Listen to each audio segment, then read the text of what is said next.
Having 2 kids all of a sudden, after raising 4 of my own, and my husband had 2, was challenging and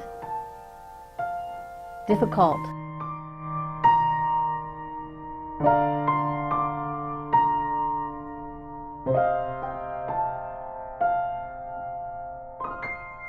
So I made this phone call.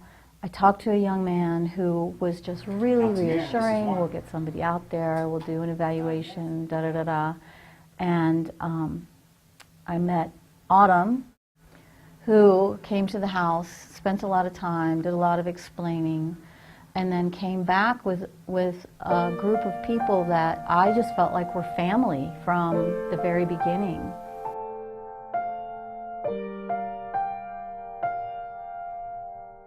There's a community of people when you have children that are your same age, that have children the same age, and I can't call my mom. My mom's not here anymore, and she was my best advisor. I have Alta Mira. They replaced mom, but as a grandparent, you're out of the loop. Even when I pick my kids up from childcare, none of those people talk to me. They don't talk to me, the other parents. So you don't have that network. And I know there's a grandparents network here, but I just don't have the time to dedicate to getting into that grandparent network. So it's a whole different story. It's a whole different story. When you have a 2-year-old or a 3-year-old that you're now caring for and you're in your 70s, you know, that's a whole new physical change to your life. Again, it wasn't for Deb, and she's got a 2-year-old and a 3-year-old. But you know, that is something to consider when you're trying to give families strategies on how to work with kids. I'm Autumn, and I'm the service coordinator. This is Johanna, occupational therapist, and Katie, social worker. The team brought me on because they thought that the grandparents could use a little bit more support than they had currently. So I've been working with Deb and her grandchildren for the last several months. They obviously have some unique challenges as grandparents raising their grandkids. Deb has a wealth of knowledge about child development, but I think that she was kind of thrown for a loop when she got the call about her grandkiddos, and they were in a situation that she had never experienced before. These are my children now. They're my children, and I'm not going to do any less for them than I did for any of my own. And they said, but a lot of parents don't even know to do the things that you do. And I said, well, a lot of the stuff I may have known then, but you all are reminding me now, and I don't, when I question myself, I have you to fall back on, so I have this beautiful support system. So it'd be like the bungee cords on a trampoline, you know, they're strong, and we can all, Amari and Bradley and I, jump on that trampoline because we're not going to fall through, because we've got all the Alta Mira people with us. I mean, we look at development across the board, so it's not just one particular area. So first of all, language development. And so she's just constantly bombarding them with opportunity.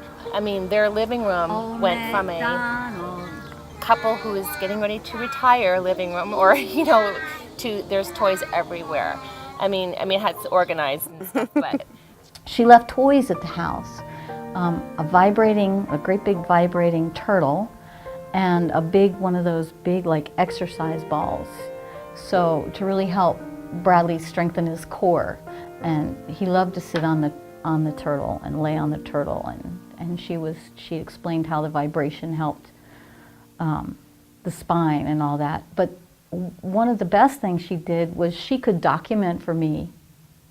Oh, look, he was so bow-legged before, and now look, his hips are straightening out, and oh, look, he can do this now, and he's strong at this now, and just her documentation is really helpful to me because I'm looking at him every day. I'm not seeing the changes that she's able to see. Another thing she does, in his daycare class, when they give breakfast, they just give like a whole banana or a whole piece of bread or a whole whatever. And she was there one day and she took the toast and she broke it into pieces for Bradley because of the fibrous dysplasia in the jaw. She's concerned about his chewing and whether or not he'll develop bad chewing habits. And she said he needs small pieces. And so she told the teacher this. And I went in a couple weeks later. I was there when they were having breakfast and noticed the whole banana or the whole whatever. And so I said to Johanna, they're still giving him whole things. And she goes, don't worry about it. She went back the next time and talked to him again. And finally I said, will you put this in writing for me and let me take it to the director? And I did. And I said, I don't understand why they're not tearing up the food for Bradley or cutting up the food because his therapist has asked for this multiple times. And she said, oh, they thought it was just things that are hard to chew. And so she's there today to deliver that message again. You know, that is something to consider when you're trying to give families strategies on how to work with kids. You can't always expect grandparents to be able to go to the park every day or walk the kids in the evening or, Right. you know, get on the ground and play, you know, Right. pretend play with them.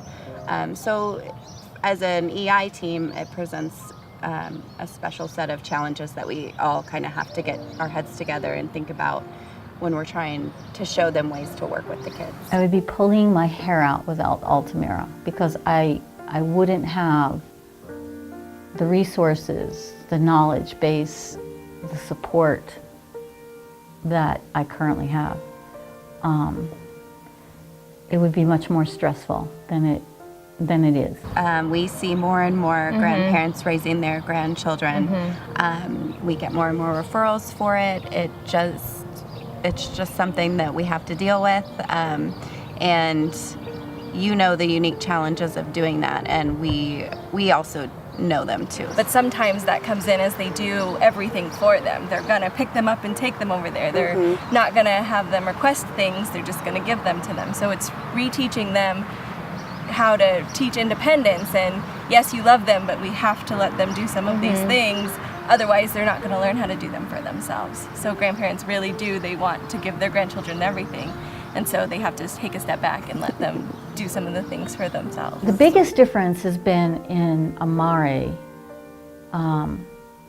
He's much less impulsive and much less angry, and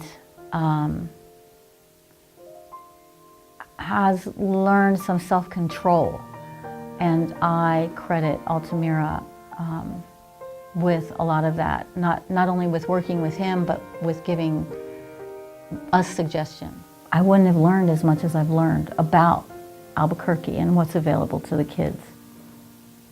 Maybe you're raising, or not raising, but watching your grandchildren while your kids are at work day to day, and there are concerns, or maybe you just have questions and you want some more information, then that's a perfect opportunity to call and make a referral so that we can, you know, come in and give you some information, maybe evaluate your grandchildren, to just, you know, provide some support, because I know that that can be a challenge raising grandchildren when you weren't expecting to, or maybe, you know, it's best for the family.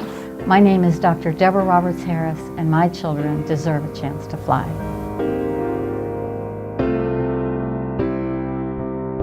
Everyone deserves a chance to fly.